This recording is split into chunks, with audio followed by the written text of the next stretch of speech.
Hello, my name is John Spangle, and welcome to my YouTube channel, Underground. I named it Underground because at the time I was trying to put a different title on my channel, not just my name. And so I was thinking about the underground church in China and Iran at the time. And yes, there's underground churches everywhere, but those two places, the persecution is at the extreme. And so I was thinking about that when I made the title to the channel. Because eventually, very soon, the Christian church everywhere is going to be underground because of persecution. And today's subject I wanted to talk about was manna, just something I've always thought about, and I have different not viewpoints, but different ideas to study for channels to talk about because I love to talk about God. I'm a disabled veteran. I don't get out that much, and so I make these videos as long as my health will allow me. I have memory issues and other issues that I have numerous notes that I make out of the Bible and stuff, and other references I use. I don't just use the Bible. As I always talk, the Old Testament was originally written in Hebrew with some Aramaic, and the New Testament was written in Greek. So you should always, I believe, you should always use references so we can learn the meaning of words more. And like I just did a video on open to interpretation. The Bible is not open to interpretation. I explain how and why and a good way to study the Bible. So this is kind of lengthy, so I'll jump right in. Uh, Definition of manna: food miraculously supplied to Israelites in their journey through the wilderness, divinely supplied spiritual nourishment. So manna was provided. God will always provide for his people. And the story is the first reference to manna in the Bible is Exodus chapter 16, verses 1 through 36. This is while the Israelites were in the wilderness after they were taken out of Egypt. And they took their journey from Elim, and all the congregation, the children of Israel, came unto the wilderness of Sin, which is between Elim and Sinai. And on the 14th day and just a quick reference, we know Sinai is where the Ten Commandments were made by God. On the 15th day of the second month after their departing out of the land of Egypt, and the whole congregation of the children of Israel murmured against Moses and Aaron in the wilderness. And the children of Israel said unto them, Would to God he had died by the hand of the Lord. Would to God we had died by the hand of the Lord of Egypt, in the land of Egypt, when we sat by the flesh pots, and when we did eat bread to the full. For ye have brought us forth into the wilderness to kill this whole assembly with hunger. Then said the Lord unto Moses, Behold, I will rain bread from heaven for you, and the people shall go out and gather a certain rate every day, that I may prove to them that they will walk in my law or no. And it shall come to pass that on the sixth day they shall prepare that which they bring in, and it shall be twice as much as they gather daily. And Moses and Aaron said unto all the children of Israel, At even then ye shall know the Lord hath brought you out from the land of Egypt. And in the morning ye shall see the glory of the God, for that he heareth your murmurings against the Lord. And what are we that ye murmur against us? And Moses said, This shall be, when the Lord shall give you in the evening flesh to eat, and in the morning bread to the full. For the Lord heareth your murmurings, which ye murmur against him. And what are we? Your murmurings are not against us, but against the Lord, because Moses and Aaron represent God. They were his leadership. And Moses spake unto Aaron, say, Unto all the congregation of the children of Israel, Come near before the Lord, for he hath heard your murmurings. And it came to pass, as Aaron spoke unto the whole congregation of the children of Israel, that they looked toward the wilderness, and behold, the glory of the Lord appeared in the cloud. And the Lord spoke unto Moses, saying, I have heard the murmurings of the children of Israel. Speak unto them, saying, At even ye shall eat flesh, and in the morning ye shall be filled with bread. And ye shall know that I am the Lord your God. And it came to pass that at the even the quails came up and covered the camp, and in the morning the dew lay around about the host. So God was showing, he teaches. And so he teaches as he does things. And he showed the Israelites that he will provide for them. He gave them for meat, quail in the evening, and manna that they made bread out.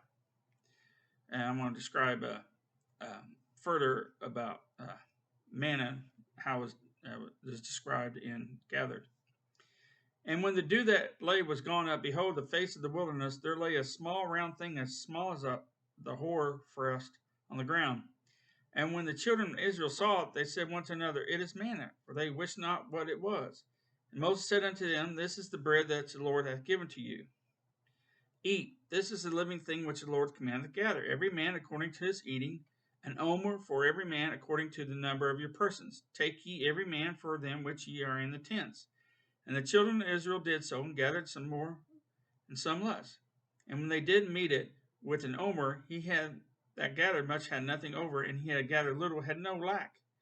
They gathered every man according to his eating, and Moses said, Let no man leave of it till morning.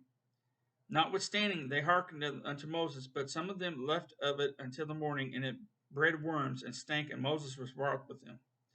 So again, they were told to do something, and they showed disobedience.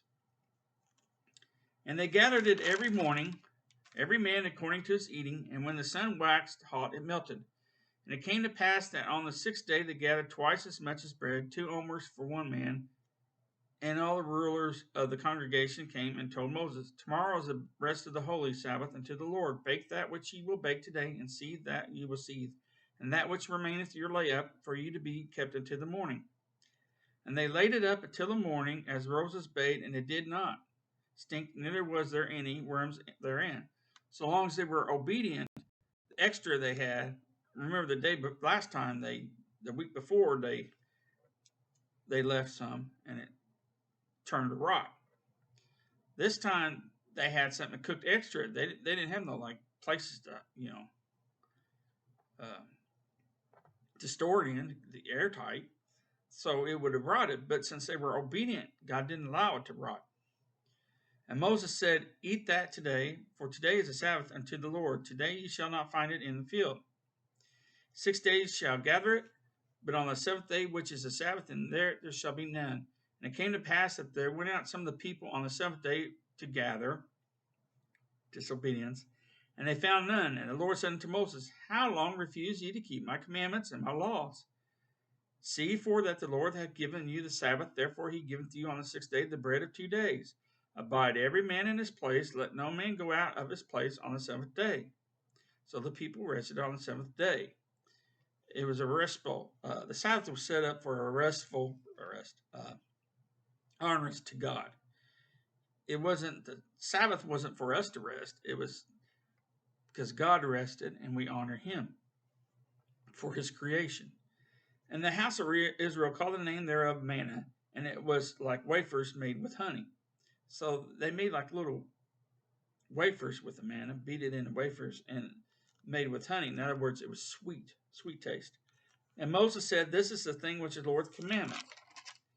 Fill no more of it to be kept for your generations, that they may see the bread where I have fed you in the wilderness, when I brought you forth from the land of Egypt.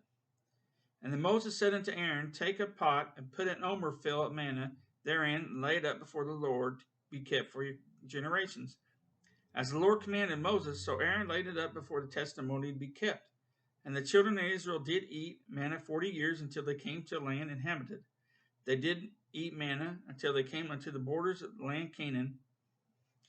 So later they built the ark. And in the ark of the covenant, there's 3 items. There's the 10 commandments, rod of Aaron, and the omer of manna, the pot of manna. Those are the 3 items that are currently in the Ark of the Covenant. The Ark of the Covenant is not lost. They know where the Ark of the Covenant is, some rabbis in Jerusalem. But the world, it's lost to the world when God has the correct timing for it to be brought forth. And I wrote down, now omer is the 10th part of an ephah. That's what it says in the Bible. An omer is roughly 2.5 quarts or 9.3 cups. An ephah is equal to a bushel or 10 omers worth. Because here at the end of the chapter it says, now an omer is the 10th part of an ephah. So they were explaining the measurements. And so roughly 2.5 quarts. So it's a container that held 2.5 quarts of, or 9.3 cups of manna. It's in the Ten Commandments. I'm sorry, my memory and my issues. The omer is roughly 2.5 quarts. It's in the cup that's in the Ark of Covenant with the Ten Commandments and the rod of Aaron. So God teaches lessons and teaches how to live and provides for us. And the people, Israelites, it's like, He brought us out here to starve, so they were getting hungry. It's like God's not going to provide for them. Sometimes it's like, well, what's up with these people? But we have to put ourselves in their position. It's easy to be under bondage because you're fed and taken care of. But the reason why you're fed and taken care of is because you're their slaves and you're their property, and they can do what they want with you. And they were willing to do that instead of taking a chance. And it's not really taking a chance, it's change. We of the flesh, we hate change. We don't want to go out. And God's like, step out, I'll take care of you and provide for you. Because that's what He wants. He wants us to go to Him. And He will provide for us because He loves us. He gives us salvation. We don't have to do anything for salvation. Just believe. And it's not anything we do. We don't earn it. A lot of times I'll talk about different things like Catholic Church. I talk a lot against Catholic Church because the area I grew up in, there was a lot of Catholic churches there, and the whole world looks at the Catholic Church being Christian, and it is not. Catholic Church teaches we are saved by grace and works. Well, that's false teaching. We are saved by grace alone. We are saved by God alone. There's nothing we can do to be saved. Just to believe. Well, I hope this gives you understanding. I've always wondered about manna, and now I was researching. There was something they were talking about up in Italy. There's something like manna that's found on the ground. I don't know. It had been a while since I've seen the video, and there is in the morning it shows up and they eat it, but I don't believe that's manna. I think manna was just done at this point. There's no reason for it to be anywhere. What they had there, I don't know what it is. It's not sweet as honey though, and it's not round. It's like a flat white flake. So whatever it is, it's over in Italy. I don't agree with it being manna. I believe that the manna is God does things at certain times for certain things, and this is the provision He did for the Israelites. Except for the quail, He did the quail in the evening for them. So they had quail in the evening, and they had manna for breakfast, lunch, brunch, whatever. So I hope this gives you piques your interest to study more into God's Word. That's the purpose of these videos, and just to talk about God and different various subjects. God affects us so much in our life. Still awkward these videos. Maybe eventually I'll get where it won't be so awkward. But God bless, and I pray that I look forward to the day that I get to be with others in heaven. And I kind of look forward to the day someone says, hey, John, I actually watched one of your videos. So God bless you, and thank you.